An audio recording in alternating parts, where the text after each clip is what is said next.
Mulai sekarang aja ya Mas Mbak ya. Ya, boleh. Kalau bisa, Pak. Oke. Bismillahirrahmanirrahim. Nah,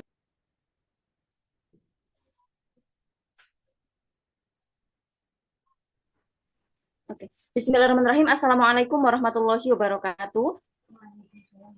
Waalaikumsalam warahmatullahi Oke. wabarakatuh. Selamat malam Mas Mbak semuanya. Ini kayaknya belum pada on cam ya. Silahkan yang belum on cam bisa on cam dulu Mas Mbak. Oke. Jadi pada hari ini Mas Mbak semuanya kita akan melanjutkan diskusi tema yang kedua yaitu sistem thinking dalam kebijakan publik. Nah Mas Eka mungkin aku izin sedikit memberikan pengantar dikit ya Mas Eka ya. Ya, jadi tadi sempat ini sih cari tahu sedikit kayak gitu terkait dengan sistem thinking dalam kebijakan publik. Bahwasannya tentu dalam perumusan kebijakan publik ini pendekatan sistem thinking menjadi sangat penting. Kenapa kayak gitu? Karena kebijakan publik ini tidak berdiri sendiri, melainkan berhubungan dengan berbagai aspek seperti contohnya bidang ekonomi, kemudian sosial, kemudian politik dan lain sebagainya. Nah, tentunya dengan menggunakan pendekatan sistem thinking ini kita itu akan diajak dalam melihat sebuah permasalahan itu secara utuh seperti contohnya dalam mengantisipasi dampak apa namanya dampak jangka panjang dari suatu kebijakan seperti itu. Nah mungkin itu yang sedikit saya tahu sih Mas Eka. Nanti mungkin saya akan menjadi pendengar dan menyimak kita semua dari Mas Eka seperti itu dan berdiskusi bersama. Jadi tanpa panjang kata kita juga sudah sedikit melor waktunya kepada Mas Eka waktu dan room Zoom disilahkan.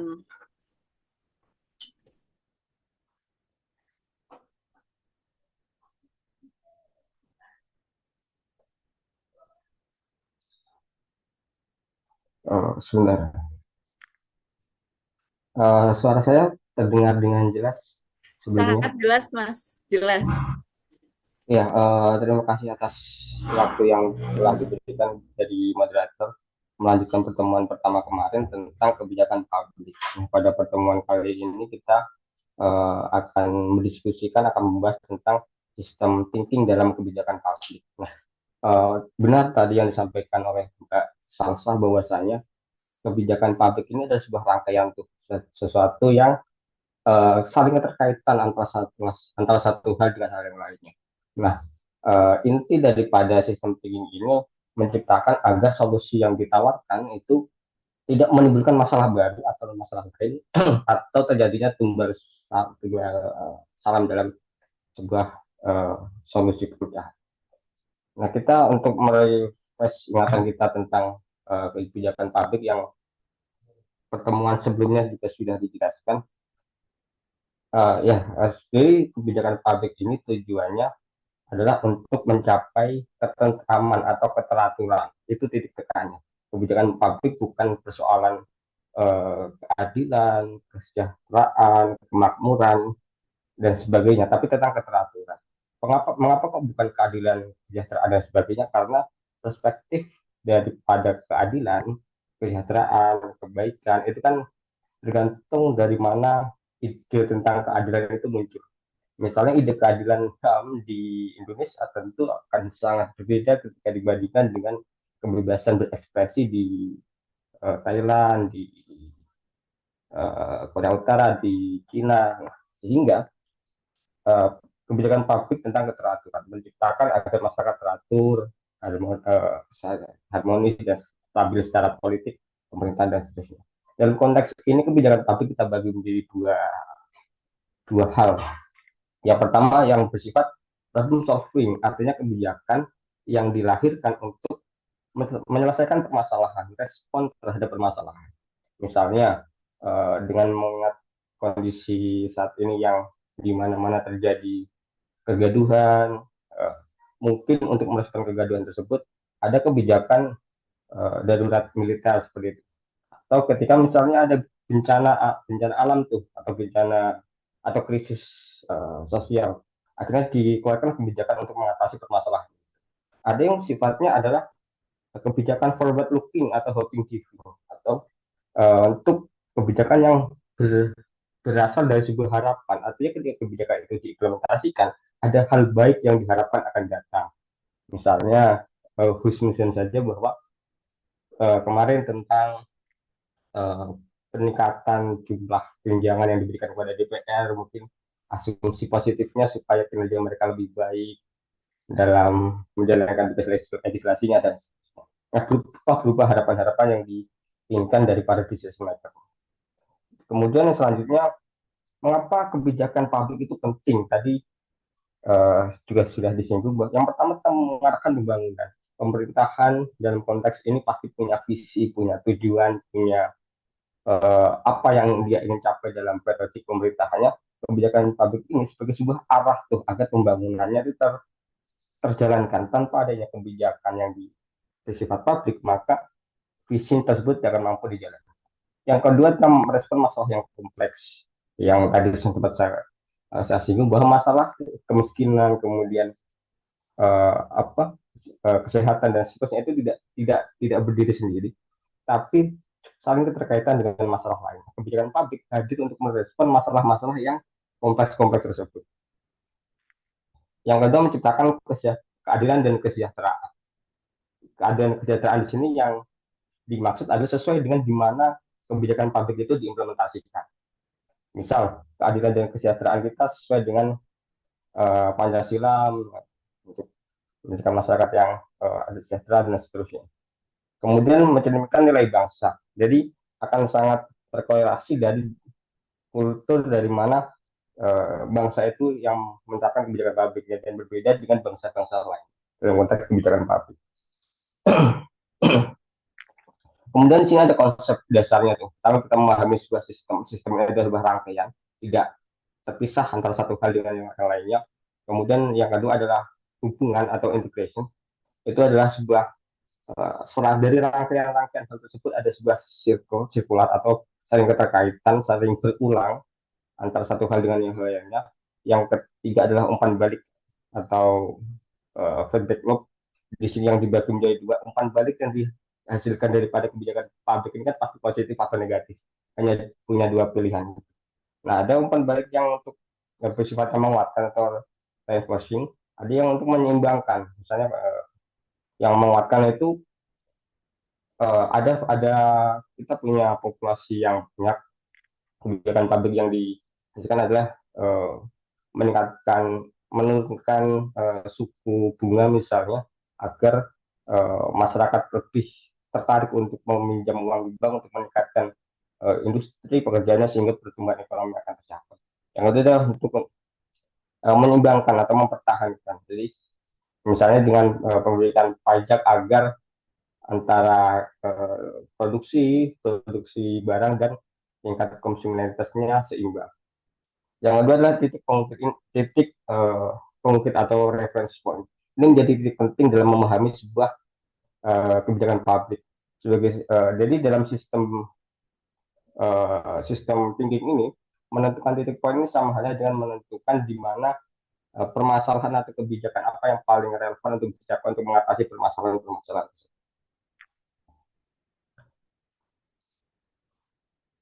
Nah, selanjutnya di sini kemudian hubungan antara kebijakan publik dengan sistem thinking. Yang pertama, mengatasi masalah kompleks atau masalah yang jahat. Jadi ketika kita melihat permasalahan ini tidak berdiri sendiri secara parsial, sehingga solusi yang ditawarkan melalui kebijakan publik tersebut dapat mengatasi permasalahan-permasalahan yang ada di sekitarnya. Kayak tadi, persoalan tentang kemiskinan misalnya. Kemiskinan terjadi karena kemiskinan yang terjadi antara masyarakat yang krisis lingkungan tentu berbeda solusinya dengan masyarakat yang kemiskinannya disebabkan oleh krisis sosial. Krisis lingkungan mungkin dengan memberikan karena mungkin mereka tidak bisa bertani karena lingkungannya rusak, jadi memberikan alternatif pertanian lain yang mungkin bisa diterapkan di masyarakat tersebut. Kalau persoalannya tentang kemiskinan disebabkan karena krisis sosial, tentang misalnya kriminalitas, kekerasan dan sebagainya, jadi mempertegas peraturan tentang bagaimana pengendalian sosial tentang kriminalitas tersebut. Ini menjadi titik penting bahwa setiap persoalan tidak lagi dipandang sebagai sebuah hal yang berdiri sendiri. Kemudian hubungan yang selanjutnya adalah memprediksi dampak dan memecahkan konsekuensi tak diinginkan. Jadi untuk untuk memastikan bahwa kebijakan tersebut ini tepat sasaran, efektif dan efisien dalam menyelesaikan permasalahan dan cepat untuk mencapai harapan yang diinginkan. Yang pertama melakukan simulasi atau sistem dinamik untuk melihat bagaimana reaksi yang terjadi ketika kebijakan tersebut diimplementasikan. Biasanya dalam melakukan simulasi ini diterapkan dulu di tempat tertentu, jadi tidak langsung diterapkan secara skala nasional misalnya, tapi diterapkan dulu oleh di tempat-tempat tertentu untuk melihat bagaimana sih respon yang dihasilkan atau dampak yang dihasilkan daripada kebijakan tersebut. Yang kemudian mengidentifikasi dampak ganda yang saya singgung bahwa eh, dampak daripada kebijakan kan pasti positif dan negatif. Nah, potensi positif dan potensi negatif ini nanti kemudian diidentifikasi untuk memastikan bahwa kebijakan tersebut benar-benar terrealisasi. Kondisi ini akan memastikan bahwa kebijakan yang dihasilkan itu tidak bersifat latah atau infantil ke kanak-kanak. Maksudnya kebijakan yang latah itu hari ini kan sering trennya tentang AI, artificial intelligence. Kemudian pemangku kepentingannya memandang bahwa kita butuh tuh artificial intelligence. Akhirnya ada opini untuk bagaimana mengimplementasikannya dalam konteks pendidikan dasar dan menengah. Nah, tapi tidak dilihat realitanya bahwa indeks literasi dan numerasi kita kan masih berada di bawah, sehingga ketika kebijakan yang latah tersebut diterapkan tidaklah mencapai harapan yang diinginkan untuk menciptakan masyarakat industri yang uh, bisa eksis terhadap perkembangan artificial intelligence. Itu sedikit contoh. Nah, ini ada studi kasus misalnya tentang uh, kemiskinan. Jadi ada dua perspektif untuk mengidentifikasi kemiskinan melalui sistem picking dan secara tradisional, pendekatan tradisional. Ketika kemiskinan terjadi, maka upaya yang dilakukan, yang saat ini sedang dilakukan adalah dengan memberikan bantuan sosial, entah PKH, entah pangan, subsidi, dan seterusnya. Nah, bantuan-bantuan tersebut hanya bersifat parsial, tidak dapat menyelesaikan permasalahan secara menyeluruh. Karena untuk menyelesaikan permasalahan secara menyeluruh tersebut, harus mengidentifikasi kemiskinan tersebut disebabkan oleh apa. Kan, satu. Yang kedua, kemiskinan tersebut juga terkorelasi dengan persoalan-persoalan lain. Misal, apa, karena rendahnya kualitas pendidikan yang dimiliki oleh orang tersebut sehingga susah untuk mendapatkan pekerjaan yang layak, sehingga dia tidak dapat memenuhi kebutuhan hariannya, kemudian berdampak pula terhadap kualitas sanitasi dan berefek terhadap uh, kesehatannya. Nah, dengan hanya memberikan bantuan secara bansos, artinya itu hanya memberikan untuk mengatasi permasalahan yang hariannya saja, dan kemiskinan secara utuh tidak dapat terselesaikan. Dia perlu mengidentifikasi permasalahan tersebut. Nah, dalam konteks yang masih sama tentang permasalahan kemiskinan, di sini ada lingkaran setan yang dihasilkan dari permasalahan kemiskinan. Kemiskinan yang disebabkan oleh tingginya putus sekolah, kemudian tadi keterampilannya pasti juga rendah, susah mendapatkan lapangan kerja, sehingga terjadilah kemiskinan. Dan bantuan secara parsial tadi tidak akan memutus lingkaran setan tersebut. Nah, yang kedua tentang upaya penyeimbangan atau balancing load. Nah, terus bukan berarti bahwa eh, bantuan sosial tersebut sama sekali tidak memberikan efek terhadap persoalan kemiskinan atau pengentasan kemiskinan, tapi sebagai jalan untuk memberikan stimulasi kepada masyarakat untuk lebih meningkatkan kualitas hidupnya. Misal dengan memberikan bantuan secara tunai BLT, dari tersebut bisa mereka gunakan untuk selain memenuhi kebutuhan hariannya, untuk modal usaha, kemudian memberikan sebagai sebuah investasi berkelanjutan agar permasalahan kemiskinannya terjadi. Dan ketika ketika menentukan balancing log ini yang perlu ditekankan adalah antropologi masyarakat. Jadi eh, karena ketika antropologi masyarakatnya itu masih rendah secara kesadaran tentang peristiwa tentang masalah yang dia hadapi, maka bantuan tunai tersebut tidak akan digunakan untuk kepentingan investasi jangka panjang. Misalnya malah justru untuk memenuhi kebutuhan dasar dan bahkan kebutuhan yang dirasa tidak punya sustainability-nya.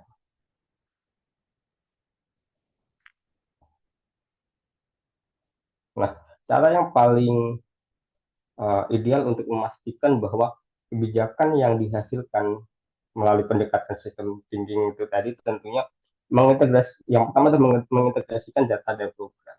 Jadi eh, para para pemangku kepentingan kan pasti punya data tuh tentang di daerah A bagaimana angka putus sekolahnya, bagaimana usia produktif yang ada di sana, bagaimana permasalahan-permasalahan yang ada di sana, ada permasalahan-permasalahan itu kemudian diakumulasi dan dijadikanlah program untuk mengatasi permasalahan itu secara beriringan. Jadi setiap program yang dihasilkan itu harus tersinkronisasi dengan program yang lain. Memastikan bahwa ada keterkaitan antar program tersebut untuk mengatasi permasalahan yang lebih utuh lagi. Kemudian menentukan tadi reference point atau titik konfliknya. Kalau kembali ke konteks kemiskinan, bahwa ketika kemiskinan tersebut disadari terjadi karena uh, persoalan utama tentang tingginya putus sekolah, artinya bagaimana caranya pendidikan yang ada di uh, kota atau masyarakat tersebut dapat diakses, dapat meningkatkan keterampilan, sehingga relevan dengan apa yang ada di kota tersebut sehingga angka putus sekolah yang uh, menurun. Nah, menentukan titik-titik poin ini menjadi sebuah keharusan untuk memastikan bahwa kebijakan yang dijalankan dapat mengatasi permasalahan secara menyeluruh. Tidak lagi tambal sulam, tidak lagi saling tumpang tindih antara program satu dengan program yang lain. Ya mungkin itu saja yang dapat saya sampaikan terlebih dahulu. Selanjutnya saya kembalikan ke moderator. Terima kasih. Oke, Mas Eka. Terima kasih, Mas Eka. Ini jujur pengetahuan yang sangat-sangat baru ya buat saya ya dari apa yang disampaikan Mas Eka seperti itu. Mungkin di sini saya ingin menanggapi sedikit ya, Mas Eka ya. Oke, oke. Nanti teman-teman juga setelah ini silakan ya. Ini ada Mas Robert dan Mas Syafi'i, ada Mbak Dia, ada ini admin-admin Mas Mubin bukan? Terus ada Mas Jadid, ada Mas Irfan gitu. Oke, jadi dari tadi yang disampaikan sama Mas Eka ini benar apa namanya buka cara pandang baru saya gitu dalam melihat kebijakan. Kayak yang saya tahu ini mohon maaf ya. Jadi kebijakan publik ini kan sering dianggap apa ya sesuatu yang cukup dengan solusi yang cepat kayak gitu. Contohnya kemiskinan itu diberikan bantuan tunai atau subsidi. Padahal kan masalah masyarakat seperti kemiskinan, kemudian pengangguran, kemudian apalagi ya contohnya polusi-polusi seperti itu. Contohnya itu kan nggak bisa diselesaikan dengan pendekatan yang parsial saja seperti itu. Nah, contoh yang kayak apa namanya? Contoh yang mungkin ada di otak saya saat ini kayak gitu ya. Dalam menanggulangi kayak kemiskinan di Indonesia itu kita tuh nggak cukup untuk memberikan bantuan tunai saja karena kan masalah kemiskinan ini kan apa namanya akarnya dari banyak hal contohnya bisa saja dari pendidikan bisa saja dari kesehatan ataupun lapangan pekerjaan seperti itu. Nah dengan pendekatan sistem ini apa namanya untuk kebijakan publik ini seharusnya pemerintah ini bisa menggabungkan seperti program bantuan yang kualitasnya itu bisa pendidikan layanan kesehatan pokoknya yang inklusif dan juga menyeluruh seperti itu sih biar akhirnya nanti apa namanya kebijakan yang diterapkan ini benar-benar tepat sasaran berkelanjutan bagi yang terkena dampaknya itu. Oke, mungkin langsung silahkan Mas Mbak yang lain.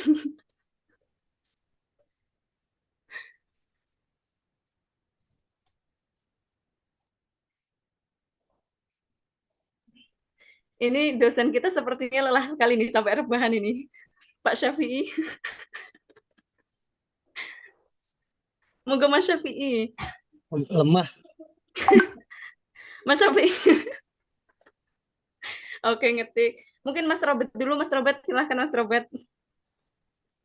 Ya, terima kasih atas pengetahuan baru bagi saya. Cuman eh, saya ada pertanyaan begini. Sistem thinking ini kan mencoba untuk apa ya, menghubungkan beberapa aspek untuk melihat masalah. Kira-kira gitu ya. Dan ini tentu saja mungkin akan membutuhkan waktu yang lebih lama dibandingkan dengan metode parsial yang biasanya dilakukan. Nah, tetapi dalam proses kebijakan publik itu kan terkadang kita juga tidak hanya dituntut untuk tepat, tapi kita juga dituntut untuk cepat, gitu. Dan ketika kecepatan itu tidak terpenuhi, maka resistensi itu pasti akan muncul, gitu.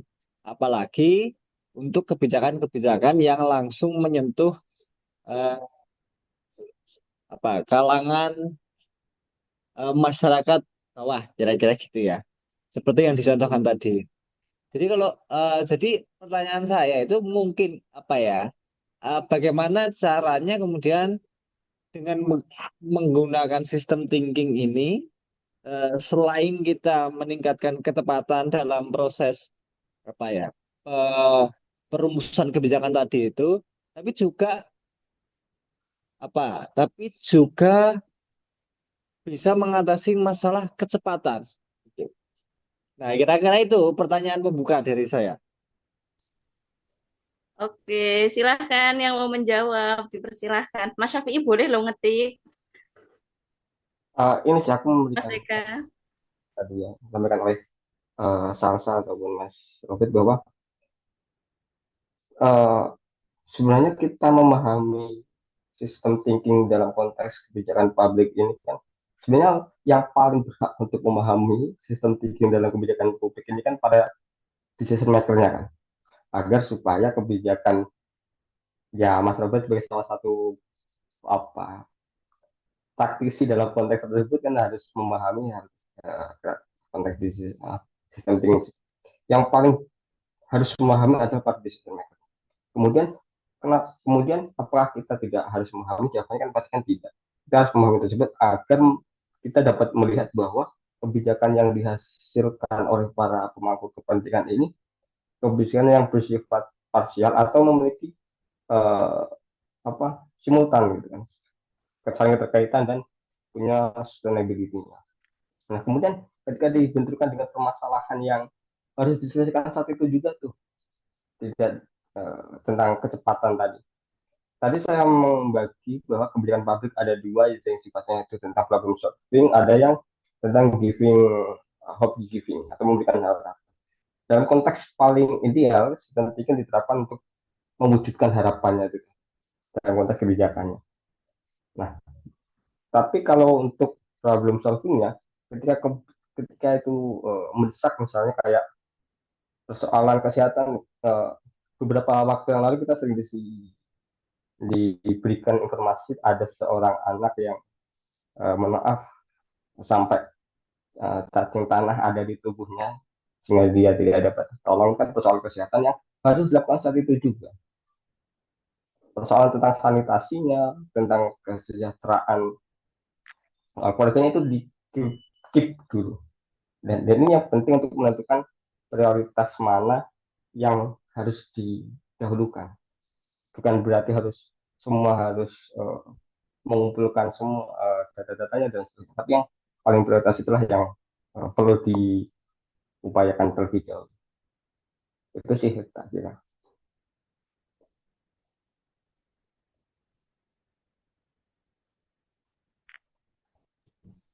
Bagaimana Mas Robert? Atau ada yang menanggapi lagi? Ini Mas Syafi'i dan teman-teman yang lain. Mbak Iva?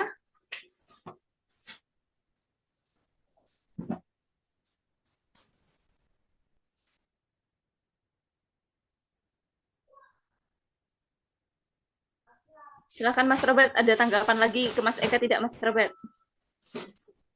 Ya, Apakah sistem thinking itu bisa digunakan dengan pendekatan statistik, ya bisa, tergantung kan. Pendekatan statistik misalnya data Terus statistik balik dosen. hanya satu permasalahan kan tidak sesuai dengan pendekatan pendekatan sistem thinking-nya. Tapi kalau data statistik yang digunakan adalah keseluruhan permasalahan yang kompleks, nah itu juga bisa digunakan. Ya.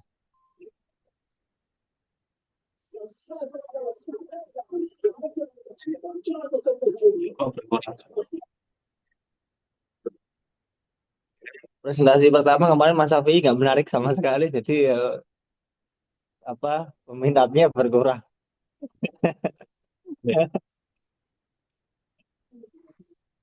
Tidak memberikan apa kebermanfaatan kayaknya.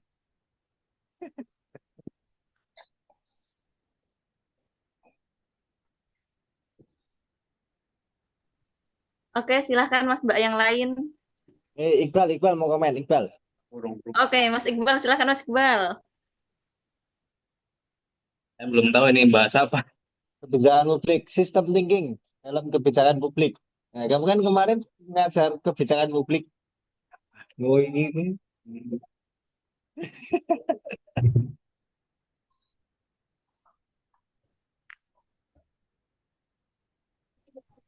Atau Mas Irfan Hania, Mas Irfan, silahkan Mas Irfan Hania.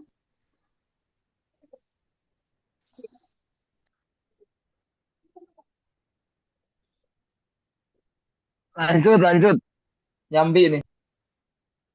Pangapunten Mas Sapi. Atau ini aku coba tanya, dengan menggunakan pendekatan sistem thinking tadi, bagaimana proses atau tahapan yang harus dilalui supaya kebijakan tersebut dapat mengatasi permasalahan secara mendasar menurut.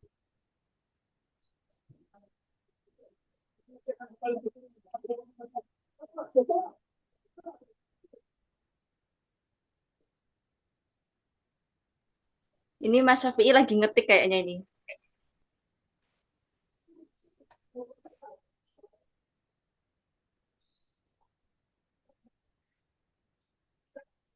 Reintegrasi.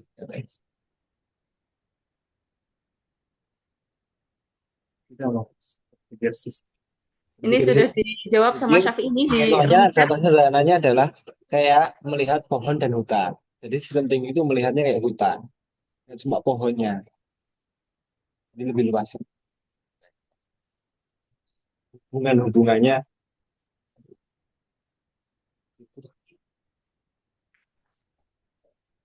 Gimana tadi? Iqbal tanya pertanyaannya apa? Siap menjawab. Dosen kita. Bagaimana caranya, konkretnya? Gimana Kak? Caranya apa? Cara membuat kebijakan dengan menggunakan pendekatan sistem thinking tersebut. Nah, kita itu ya harusnya tanya sama kamu kok Kak. Kita nggak tahu. Robert bisa menjawab, dia sudah lancar, sudah menjadi analis kebijakan. Orang analis kebijakan itu sudah mampu dan kompeten untuk menganalisis kebijakan. Monggo, Mas Robert.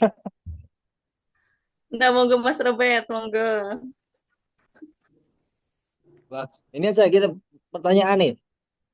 Eh, prak- ya, coba merespon aja ya. Jadi praktiknya itu agak susah karena kalau konteksnya ini dari pemerintah ya, negara ya.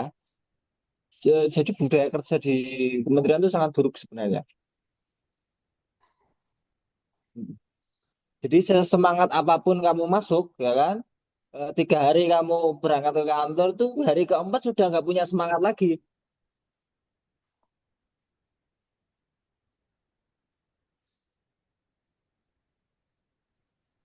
Itu kenapa Mas Robert nggak punya semangat lagi? Kenapa Mas? Ya karena budaya kerjanya sangat sangat tidak mendukung.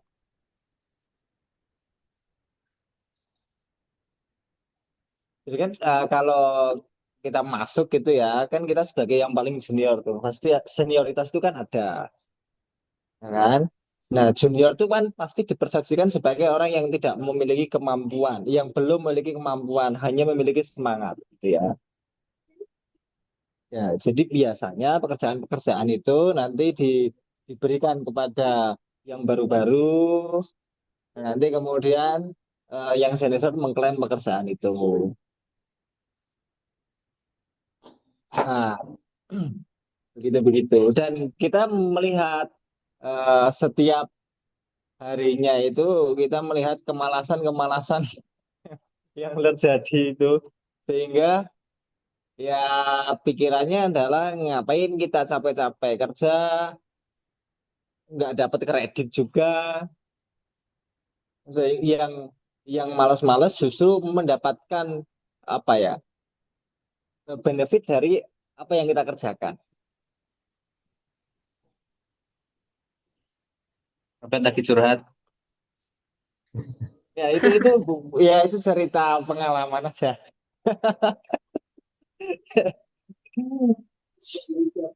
Dilaporkan, oh ini ternyata provokator demo ini Ahmad Syafi'i ternyata penyusupnya. Nah, tuh Mas Safi'i muncul pertanyaan lagi nih, bagaimana analisis sistem thinking melihat demo akhir-akhir ini? Mungkin sekalian Mas Robert, Mas Eka, silahkan. Mas Eka, monggo Mas Eka. Saya nggak tahu kalau demo ya.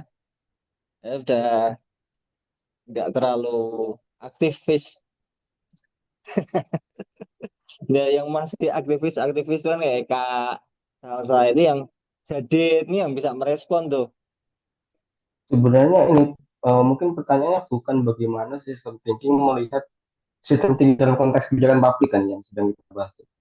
Melihat fenomena demo, tapi bagaimana sistem thinking dalam kebijakan publik ini merespon aktivisme itu tadi kan berupa demonstrasi atau kerusuhan. Konteksnya bukan ke demonstrasinya, tapi ke kerusuhan yang dihasilkan. Bagaimana sih cara merespon menggunakan pendekatan sistem thinking dengan mengutip dari yang Mas Safi ketikkan, pertama mengidentifikasi variabelnya. Nah, demo di sini disebabkan oleh apa misalnya? Eh, Ketika disebabkan oleh ketidakpuasan terhadap kebijakan, maka ketika kebijakan tersebut dibatalkan atau direvisi, asumsinya demonya akan selesai karena kebijakannya sudah tidak dilakukan, sudah diganti kebijakan yang diinginkan, tapi kan faktanya tidak.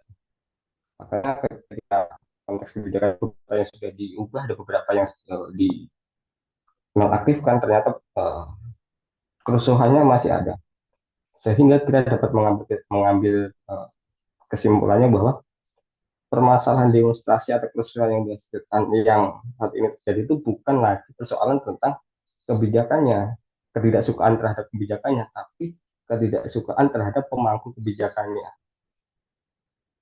Sehingga apapun solusi atau upaya yang dilakukan untuk memenuhi tuntutan-tuntutan kebijakan yang dihasilkan, maka hasilnya akan sama, yaitu ketidakpuasan. Lalu bagaimana solusi untuk mengatasi fenomena tersebut? Ada dua. Yang pertama, dengan menerapkan darurat militer itu tadi, mengatasi para pelaku anarkis tersebut, atau cara paling uh, revolusioner adalah dengan iya pemangku kepentingannya yang menyerahkan kekuasaan kembali lagi kepada rakyat. Ya, kalau saya rasa itu sih.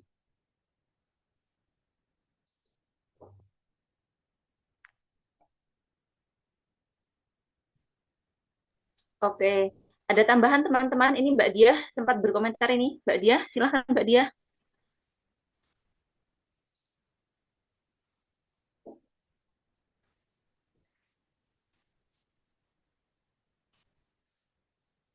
Mas Jadid. Oh, ini ada tambahan lagi Mas Syafi'i di room chat Mas Eka. Mas Jadid, silahkan Mas Jadid. Bang, bentar Pak. Ini aku telat tadi ya masuknya ya. Mencoba memahami Mas Mbak yang lagi di forum. Oke, oke. Mbak Iva, silakan Mbak Iva.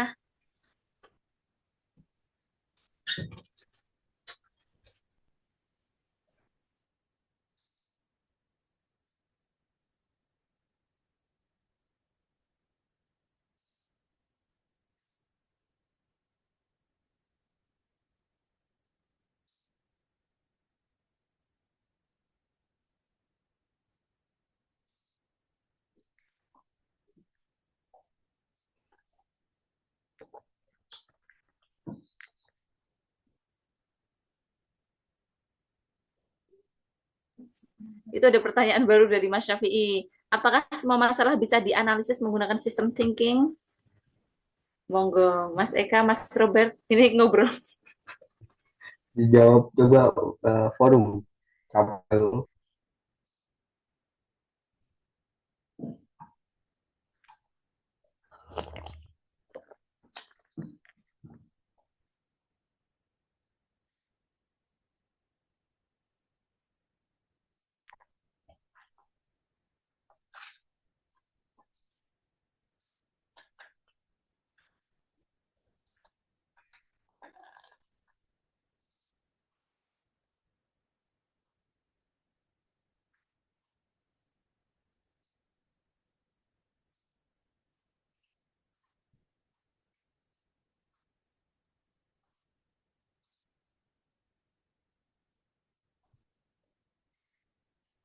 Apakah setiap masalah bisa dianalisis dengan sistem thinking? Maka kalau dianalisisnya bisa. Ya, pasti kan setiap masalah saling terkaitan dengan masalah yang lain. Dan yaitu sistem ini bekerja untuk melihat variabel-variabel apa yang mempengaruhi permasalahan yang sedang terjadi. Kayak tadi kemiskinan, permasalahannya apa? Oh, ternyata putus apa, kualitas pendidikan lulusannya itu masih rendah. Oh, ternyata keterampilan yang dimiliki di masyarakat tersebut masih rendah sehingga kemiskinan terjadi. Nah, itu kan cara menganalisisnya. Kemudian apakah bisa diselesaikan semua dengan sistem ini? Kalau saya rasa ya tidak, karena ada persoalan-persoalan yang harus diselesaikan saat itu juga. Tadi tentang ada orang sakit nih dibawa di rumah sakit tuh, terus karena menggunakan pendekatan sistem thinking harus dianalisa dulu variabel apa yang menyebabkan orang itu sakit, kesehatan, kemudian dari segi psikologinya dan seterusnya. Maka orang sakit itu keburu meninggal tuh, karena penanganan tidak segera dilakukan.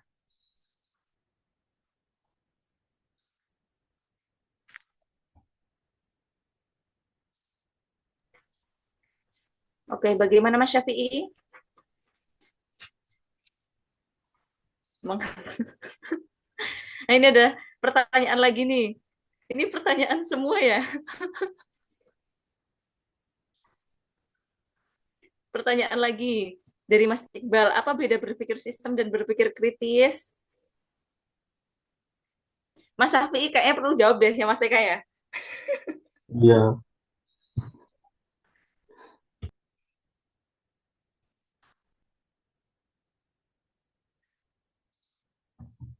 Oh ini nih pertanyaan lagi Mas Syafi'i. Apakah dengan hadirnya AI sekarang mempermudah melakukan analisis sistem thinking? Nah ini mungkin Mas Robert sepertinya sangat tertarik untuk menjawab ini. Monggo Mas Robert. Habis ini Mas Eka lagi. Ya. AI nggak cuma mempermudah melakukan analisis sistem thinking, melakukan apa saja AI mempermudah.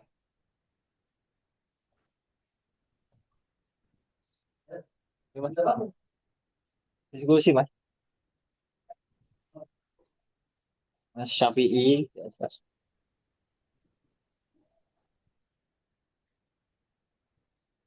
Apa beda berpikir?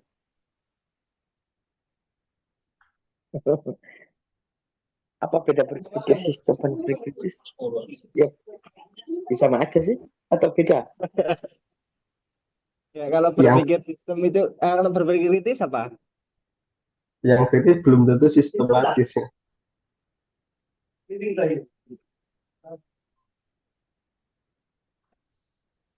Membuat kebijakan. Kebijakan.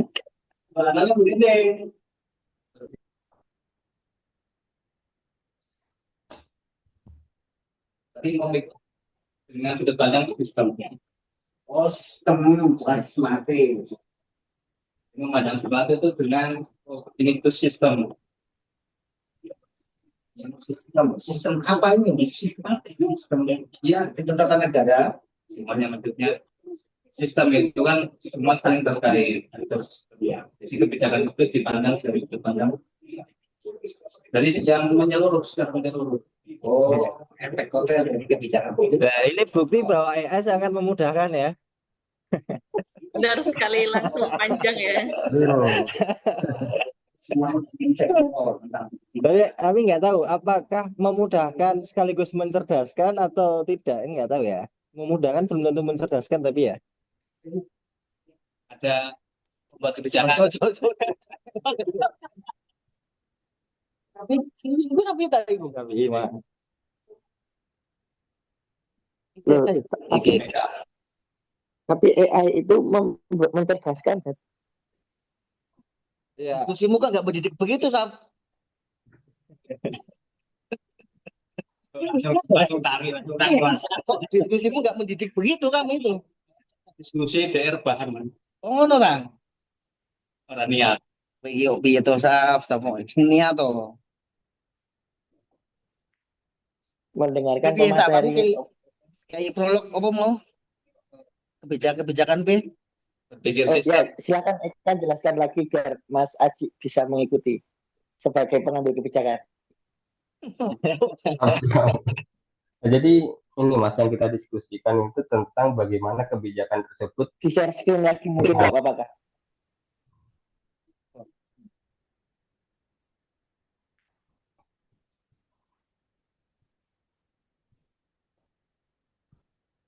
Jadi dia aduh dong dan Mas Hafiz.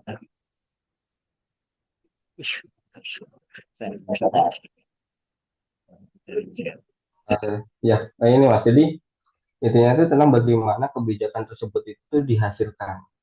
Nanti kan dengan menitik beratkan kepada sistem thinking, kebijakan yang diupayakan untuk menyelesaikan permasalahan suatu permasalahan itu memandang permasalahan tersebut tidak secara parsial. Artinya permasalahan tersebut itu berkaitan dengan permasalahan-permasalahan lain.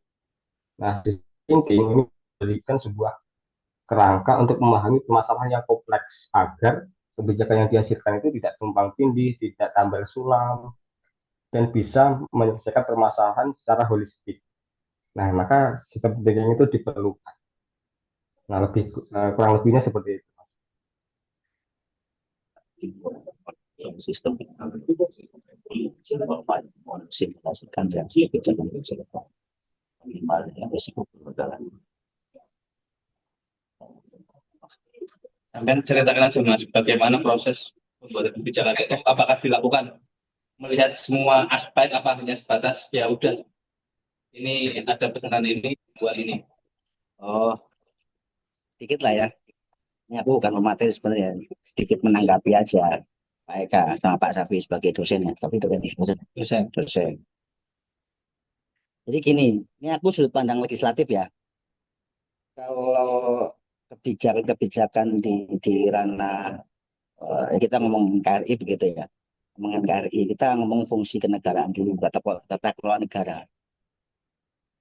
Safi serius banget, santai aja Saf. Wah, aku kaku, turun aja. Nah, aku ambil poinnya aja. Kebijakan yang selama ini diterapkan, kita ngomong kasuistik lah di negara kita gitu ya. Ada ideologi kekuasaan, ya, ada eksekutif, ada legislatif dan yudikatif. Perihal alat atau sistem yang mengkorelasikan ke semua ini sektor yang tadi saya sampaikan ke Iqbal itu pasti ada. Itu negara sudah punya itu. Cuma untuk pengambilan kebijakan, apakah kebijakan di negara kita satu pendidikan yang 20% ya, 20% anggaran pendidikan itu sudah pas belum? Contoh ini kita mau kasuistik ya, contoh gitu ya. Contoh. Dan alat yang untuk mengukur itu apa? Setahu saya memang kalau di DPR kan sesuai komisinya, Pak. Contoh komisi 1 pembahasan apa sampai ke komisi 13 kan sekarang ada 13 komisi begitu. Nah, korelasinya itu atau sistem yang mensimulasikan itu kalau secara langsung itu sudah ada aturan di anggaran RAPBN lah, mungkin ya, RAPBN atau RKKL lah bahasanya, RKL itu ya. Tapi kebijakannya itu secara teknis tetap terkorelasi. Cuma sistemnya ini tetap berbeda dengan sistem-sistem yang sesuai bidang komisinya gitu loh. Jadi eksekutif kan hanya melaksanakan. Presiden punya perpres atau impres itu ya, perpres yang anggaplah atau kebijakan nawacitanya Pak Prabowo gitu anggapnya. Ada 8 nawacitanya Pak Prabowo. Itu bisa diimplementasikan. Kebijakan-kebijakan itu satu melihat kepentingan atau visi negara, visi presiden. Yang kedua, teknis di lapangannya DPR hanya membuat batasan-batasan, pengawasan sifatnya sesuai bidang komisinya. Nah, tetapi di situ tetap ada setiap satu komisi 1 sampai 13 itu terkorelasi dengan sistem yang dibangun oleh DPR. Sudah sejauh mana APBN pemerintah atau kebijakan pemerintah yang digunakan oleh Pemkab, Pemkab, terus wali kota sampai ke gubernur sampai ke presiden itu sudah sejauh apa itu ada alat ukurnya memang. Itu alat ukur itu yang digunakan biasanya acuannya itu penyerapan, penyerapan anggaran. Makanya kita harus ngecek nih terlepas nanti IE itu kan sifatnya hanya informasi ya nggak tahu kalau bisa ngecek IE apa sebagainya aku nggak tahu sejauh mana IE bisa bergerak di wilayah itu tapi yang jelas teknologi hari ini bisa difungsikan untuk menjadi tolak ukur sudah sejauh mana contoh satu penyerapan anggaran tahun 2024-2025 per Agustus ini yang main 11 Agustus kan laporan istana ke presiden sudah sejauh mana yang kedua satu penyerapan anggaran. Untuk bisa ngecek itu bisa. Yang kedua, infrastruktur dari implementasi visi presiden dalam bentuk pembangunan, entah itu pembangunan SDM, pembangunan infrastruktur pemerintah, itu juga bisa diukur sebenarnya. Nah, alat ukurnya ini apa? Pertanyaan itu kan. Karena aku lihat slide yang dibikin siapa ini? Eka. Aku baca satu slide aja ini kan melakukan simulasi gitu ya. Yang kedua mengidentifikasi dampak ganda. Setiap kebijakan memiliki dampak.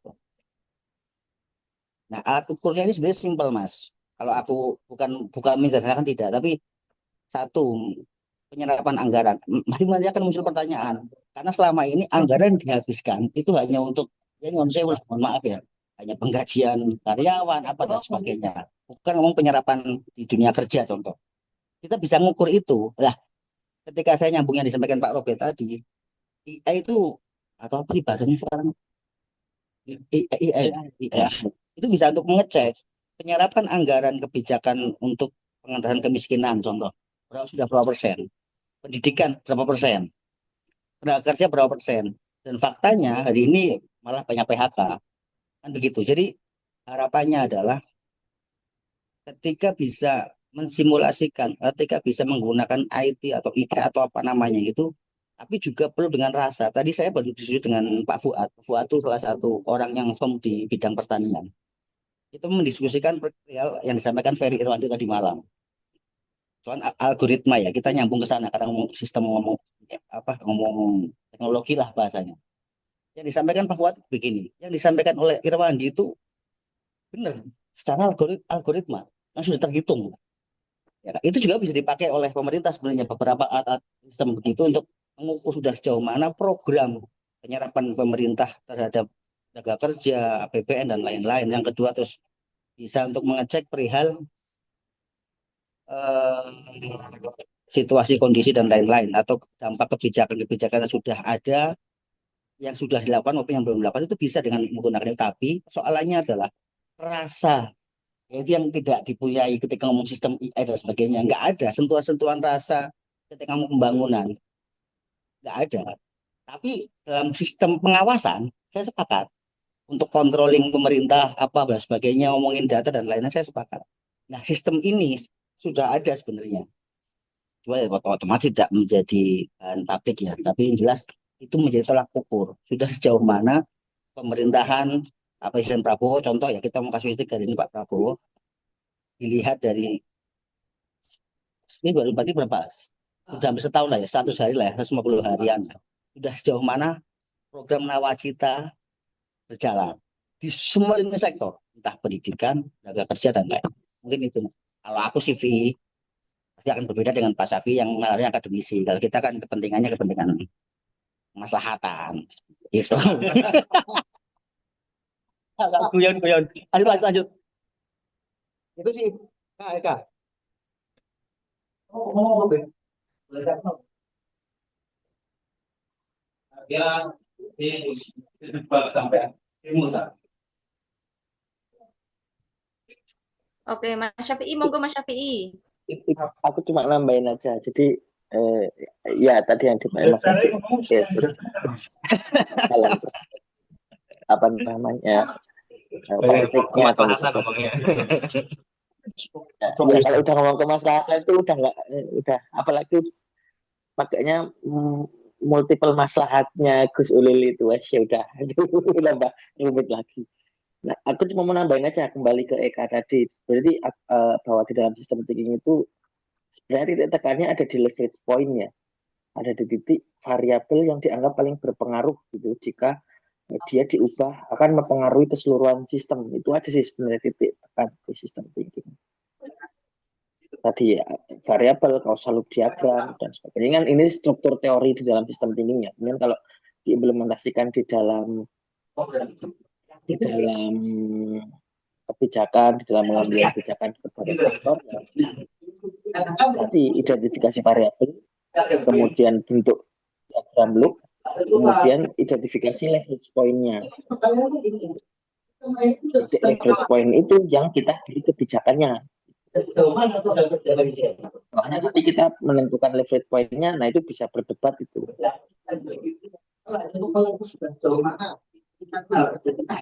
Itu aja sih tambahannya.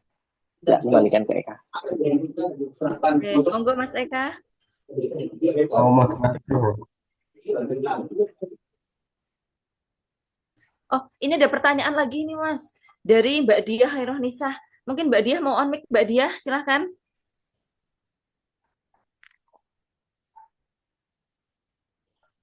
Oke, berarti mau dibacakan aja. Ini ada pertanyaan. Berarti sistem thinking membutuhkan effort yang lebih ya? Salah satunya waktu yang lebih. Kalau menilik kebijakan-kebijakan yang hadir saat ini terburu-buru, berarti mereka atau pembuat kebijakan belum melakukan atau melalui proses itu. Monggo.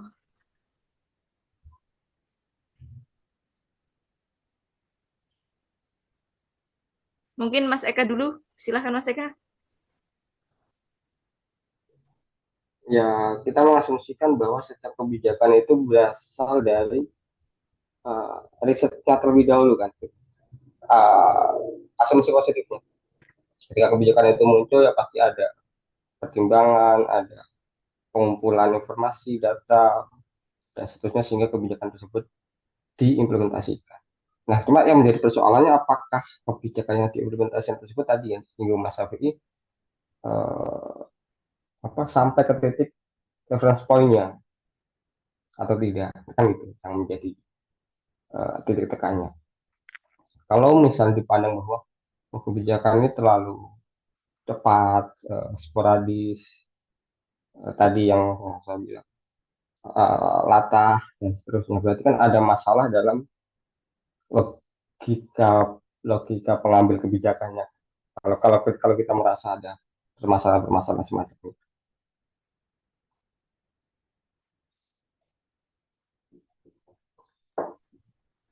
Bagaimana Mbak Diah? Boleh lewat chat Mbak Diah, silahkan.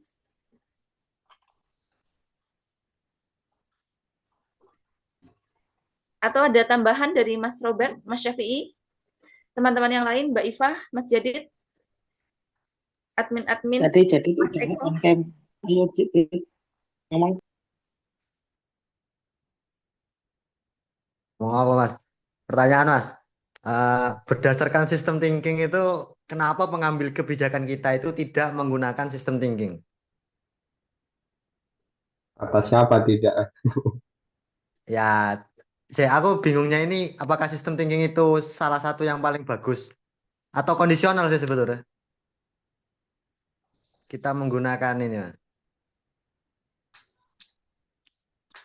Ya, Mas Safi bisa ditanggapi mungkin pertanyaan dari Jadid. Tadi kan yang nyuruh nanya Mas Safi.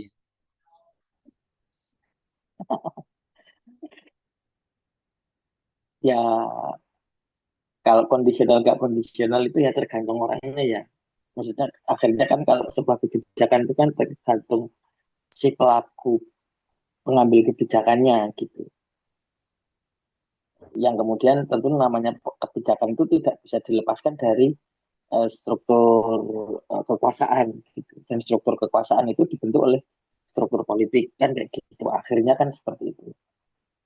Si aktor-aktornya gitu ya, si agen-agennya kalau dalam bahasa siapa itu agen dan struktur itu si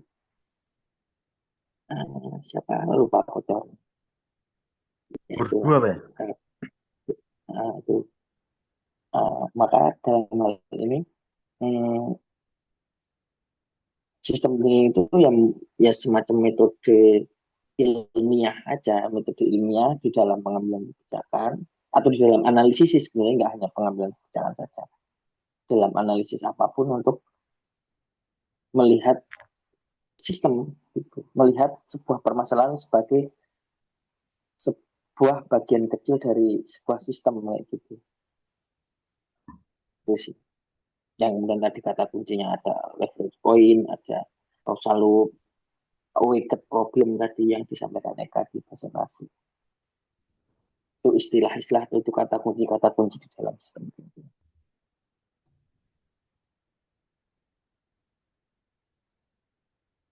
Oke, Itu aja sih. bagaimana Mas Jadid? Oke, Mbak, sementara lanjut. Oke, ada tambahan dari Mas Robert atau Mas Eka? Silahkan Mas Rafael.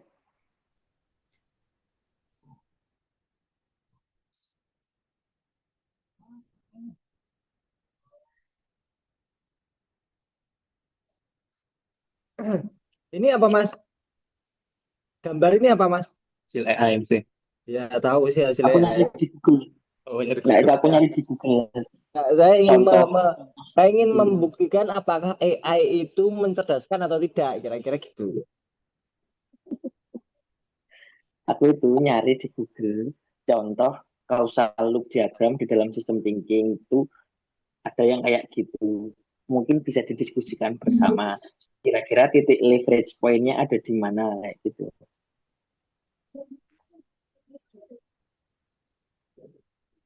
Kan akhirnya sistem thinking itu nggak bisa hanya sekedar diskusi ya. Maksudnya secara praktik kita harus menggambar kayak gitu. Harus menghubungkan variabel menjadi diagram. Terus antar titik ada feedback positif atau feedback negatif kayak gitu.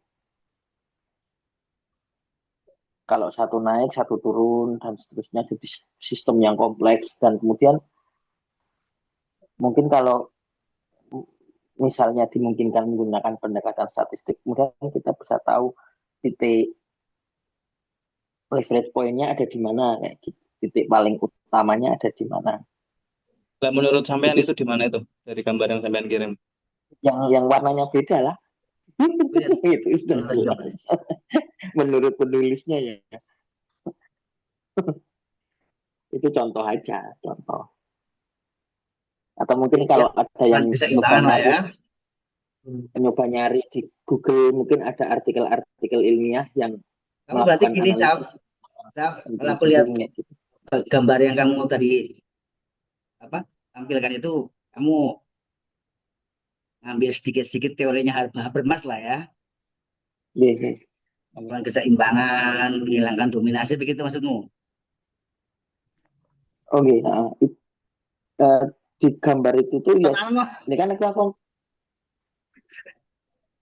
terima kasih. yang itu kan ya yang merah-merah biru itu kan. SO apa? Subjek objek. Mm-mm.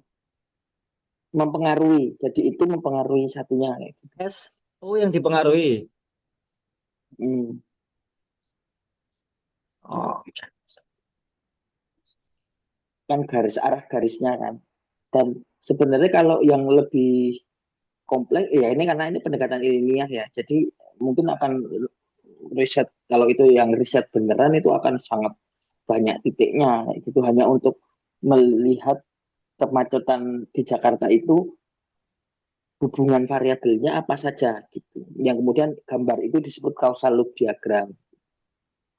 Nah, sehingga ketika causal loop diagram itu jadi besar banget, mungkin ada puluhan bahkan mungkin bisa ratusan variabel kecil-kecil, tapi kemudian karena ini pendekatan ilmiah dilakukan perhitungan kira-kira titik yang paling bisa ketika itu diubah dan mempengaruhi keseluruhan sistem itu titik mana sehingga pengambil kebijakan itu nggak usah memperbaiki semuanya gitu.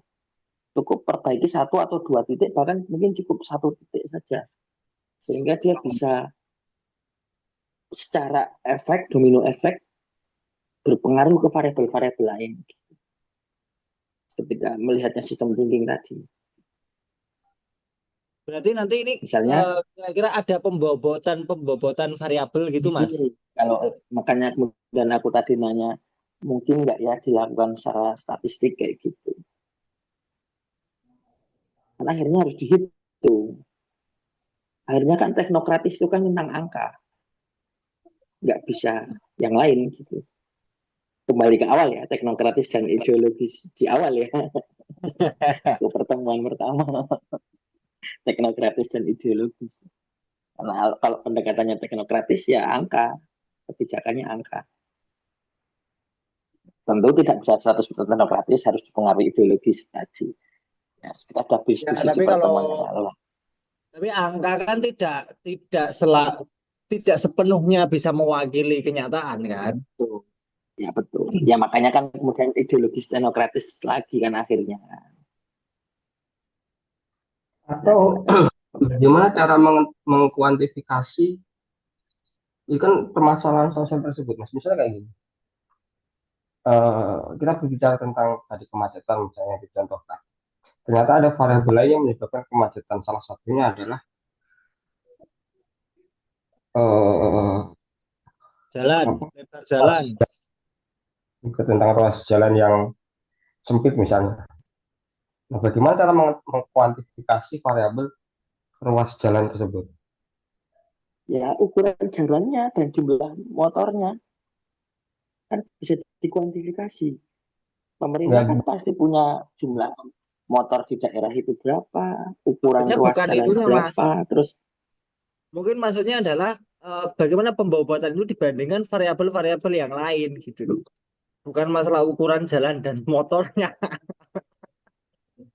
ya yaitu orang-orang matematika dan statistik yang bisa menjawab ya.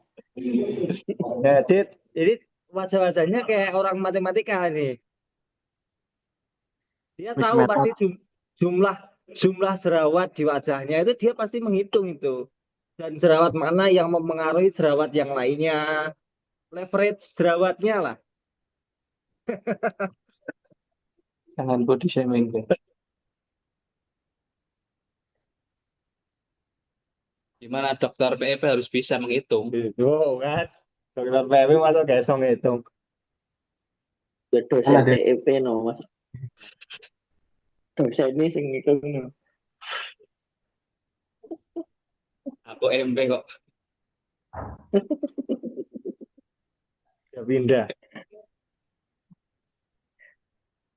Tapi piye Mas, cara membobotkannya Mas? Itu menarik. Maksudnya biar ini kan apa ya? Terobosan kan? Karena kita Kan ini menganggap bahwa selama ini prosesnya itu kurang teknokratis. Mungkin tetap ada aspek-aspek teknokratisnya tetap ada. Cuman kan belum dominan.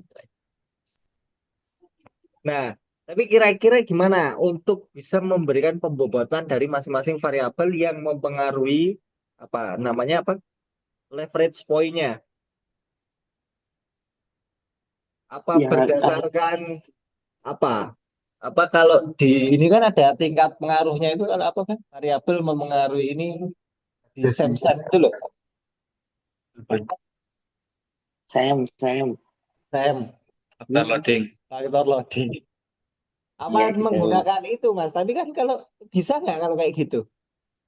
Ya mungkin kalau terlalu kuantitatif, tadi pertanyaannya Eka, apakah semua variabel ada sisi kuantitatifnya? Tapi setidaknya kalau itu adalah kualitatif kan, ketika dari sebuah gambar itu muncul yang sangat kompleks, setidaknya kan apa namanya, kita bisa menghitung titik yang paling banyak terhubung kayak gitu.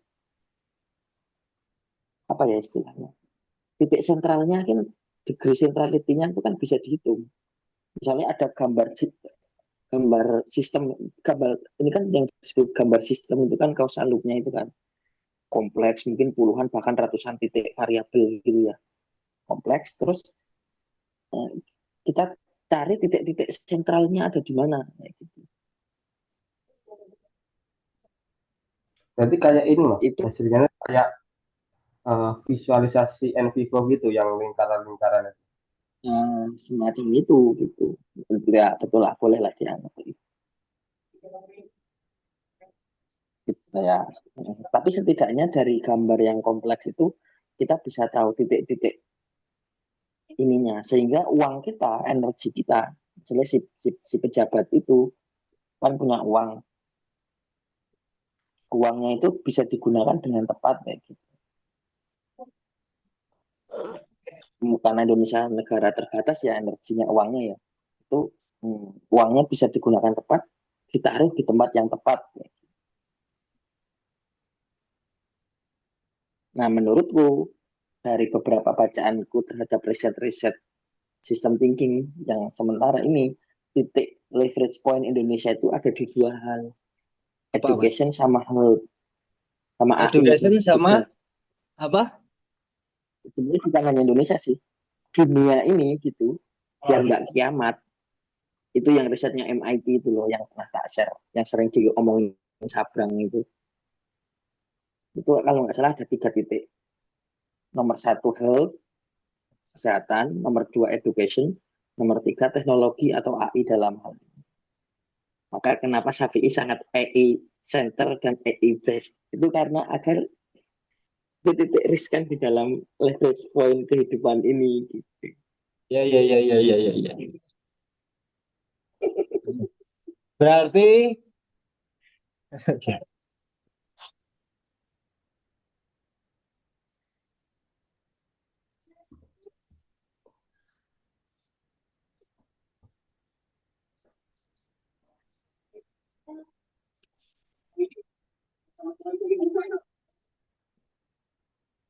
Oke, ada tanggapan lagi Mas-mas? Mbak-mbak?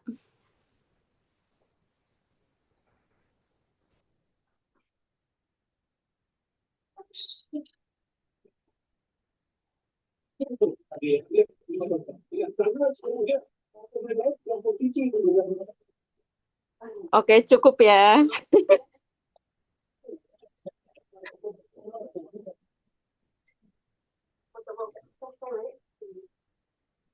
Mungkin Mas Eka ada mau menyampaikan penutup, Mas Eka? Sebelum kaget sih. Aku kaget, sorry.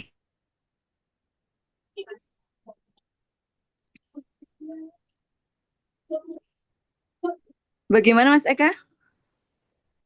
Cukup, saya rasa. Selanjutnya apa? Depan.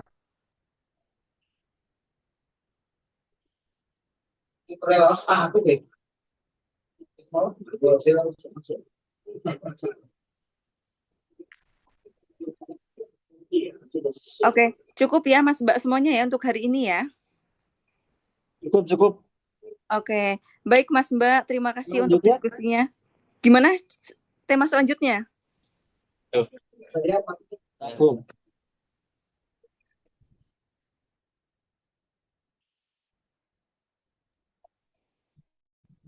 Selanjutnya siapa dan apa?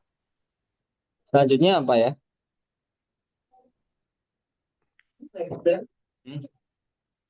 Aku nih belum Robert. Nanti dituliskan di grup ya Mas Robert ya. Ya, oke. Oke. Terima kasih semuanya Mas Mbak semuanya, diskusinya sangat menarik. Ini kalau misalkan banyak yang hadir pasti bakal lebih panjang diskusinya seperti minggu lalu ya. Ini minggu lalu itu bukan karena tidak menarik Mas Robert, karena saking menarik gitu. Iya. Oke. Baik, terima kasih banyak Mas Eka untuk hari ini, untuk diskusinya Mas Robert, Mas Syafi'i, dan teman-teman yang lain. Sampai jumpa di diskusi berikutnya. Tentu diharapkan diskusi berikutnya akan lebih banyak tanggapan dari ini, selain yang mempresentasikan. Itu. Siap. Oke. Minggu depan salsa ya berarti ya. Nanti antara salsa atau zila, Mas. Oh iya, kita nggak bisa membedakan juga kok, jadi nggak apa-apa. Oke. Oke, siap. Terima kasih Mas Mbak semuanya. Silahkan. Siap. Oke, wassalamualaikum warahmatullahi wabarakatuh. Afu. Rombolo. Siap. Siap. Ya, Mas. Aku jak diskusinya. Ya, itu sono Robert, Mas. Kasih materi. Kasih materi. Member baru. Apa? Tuh, Mas Haji. Apa? Mau menjadi narasumber. Orang aku Ya, tak melu. minggu depan, Mas. Minggu depan materinya apa, Bet? Orang ini materinya apa wae Mas Haji sing bisa ngisi apa? Iki materi. Milih. Strategi kebijakan